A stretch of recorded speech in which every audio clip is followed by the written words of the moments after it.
چھوٹی آنت، سینہ، بڑی آنت وغیرہ پر بھی اچھے اثرات مرتب ہوتے ہیں، جس کی بدولت آشوب چشم، چکر آ جانا، کمزوری، دانتوں کی کمزوری، سر درد، تھکاوٹ، اسہال اور گھبراہٹ وغیرہ میں نمایاں کمی ہوتی ہے۔ چہرے کے عضلات میں چمک اور جلد میں نرمی اور لطافت پیدا ہوتی ہے۔ گرد و غبار صاف ہو کر چہرہ بارونق اور پرکشش اور بارعب ہو جاتا ہے۔ دوران خون کم و بیش ہو کر اعتدال کی شکل پیدا ہو جاتی ہے۔ آنکھوں کے عضلات کو تقویت پہنچتی ہے، چمک غالب آ جاتی ہے، آنکھیں پرکشش خوبصورت پر غبار ہو جاتی ہیں۔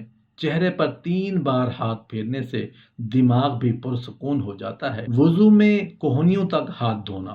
فن سرجری اور جراحی کے ماہرین جانتے ہیں کہ اکحل رگ، جس کا ایک نام نہر البدن بھی ہے، دل، جگر اور جلدی بیماریوں کے رفع کرنے اور تصفیہ خون کے لیے اسی رگ کا خون نکالنا تجویز کیا جاتا ہے، اور کوہنی کے برابر اسی رگ پر نشتر لگا کر خون نکالا جاتا ہے، کیونکہ اس جگہ یہ رگ ظاہر بھی ہوتی ہے اور باہر بھی۔ نیز دل، جگر کے ساتھ ساتھ اس کا اثر سارے بدن پر بھی حاوی ہوتا ہے۔ پاس ہاتھوں کا کوہنیوں تک دھونا اس لیے مقرر ہوا کہ اس بنیادی رگ یعنی نہر البدن کے ذریعے پانی کے مثبت اثرات پورے بدن پر نفوذ کر جائیں۔ اس طرح کوہنیوں تک ہاتھ دھونے سے نہ صرف جسمانی بیماریوں میں افاقہ ہوتا ہے بلکہ نفسیاتی بیماریوں مثلا ذہن میں ناپاک خیالات کا اجتماع، نا امیدی، ذہنی کمزوری، بے جا خوف وغیرہ میں بھی نمایاں کمی واقع ہوتی ہے۔ اس عمل سے آدمی کا تعلق براہ راست سینے کے اندر ذخیرہ شدہ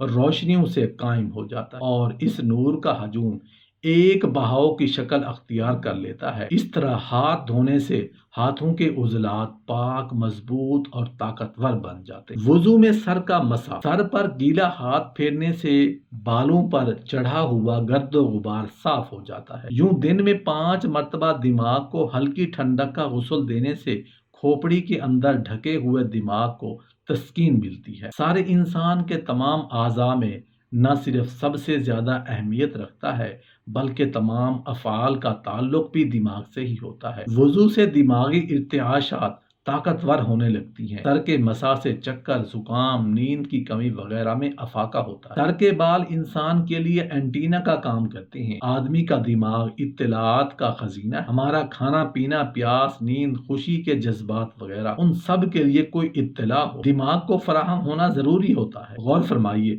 وضو میں سر کے مسح کے وقت ہمارا ذہن سر پیدا کرنے والے کی ذات میں مرکوز ہو جاتا ہے تو سر کا ہر بال، ہر کثافت اور محرومی اور اللہ سے دوری کے خلاف اپنے مصدر اطلاعات کی طرف رجوع کرتا ہے۔ وضو میں کانوں کا مسح کرتے وقت شہادت کی انگلیاں گیلی کر کے کانوں میں ڈالتے ہیں جس سے کانوں کی صفائی ہوتی ہے۔ انگلیوں کے ساتھ تری کانوں میں پہنچتی ہے، اس سے سننے کی صلاحیت میں اضافہ ہوتا ہے۔ کانوں کے پیچھے جو جگہ خالی ہوتی ہے جہاں بال نہیں ہوتے، اس حصے کو تر کرنے سے انسان نظر کی کمزوری سے محفوظ رہتا ہے۔ وضو میں گردن کا مسح کرنا۔ وضو میں گردن کا مسح کرنے سے جسم کو ایک خاص توانائی نصیب ہوتی ہے جس کا تعلق ریڑھ کی ہڈی کے اندر حرام مغز اور تمام جسمانی جوڑوں سے۔ گردن اور کانوں کی پشت پر ٹھنڈا ہاتھ پھیرنے سے ان کے اعصاب مضبوط ہوتے ہیں اور تکان دور ہوتی ہے۔ گردن کا مسح کرنے سے لو لگنے سے گردن توڑ بخار کا خاتمہ ہوتا ہے، چونکہ انسان کے دماغ سے سگنل پورے جسم میں جاتے ہیں جس سے ہمارے تمام اعضاء کام کرتے ہیں۔ لہٰذا دماغ سے بہت سی باریک رگیں بن کر آ رہی جو ہماری گردن کی پشت سے ہوتی ہوئی پورے جسم کو جاتی ہیں۔ جسم کے اس حصے کے خشک رہنے کی وجہ سے بعض اوقات ان رگوں میں خشکی پیدا ہو جاتی ہے جس سے بہت سی جسمانی اور نفسیاتی پیچیدگیاں جنم لے۔ لہٰذا ماہرین کی رائے میں دن کے مختلف اوقات میں گردن کی پشت کو متعدد بار تر کیا جانا چاہیے۔ وضو میں پاؤں دھونا۔ چونکہ پاؤں اکثر ٹخنوں تک ننگے رہتے ہیں اور گرد و غبار پڑتا رہتا ہے، لہذا پاؤں دھونے سے پاؤں صاف ہو جاتے ہیں، ان کا میل کچیل دھل جاتا ہے۔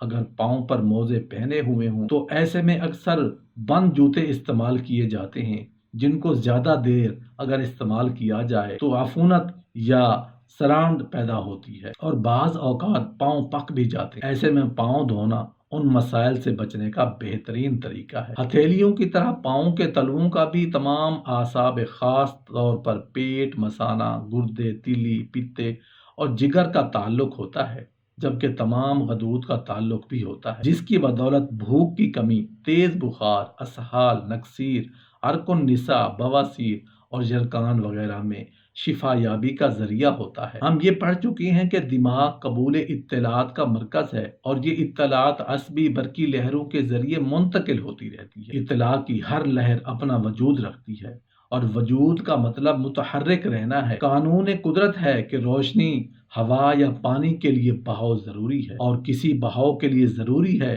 کہ اس کا مظہر بنے اور خرچ ہو۔ اس لیے جب کوئی نمازی پاؤں دھوتا ہے تو زائد روشنیوں کا ہجوم پاؤں کے ذریعے ارتھ ہونے سے جسم کو اعتدال نصیب ہوتا ہے۔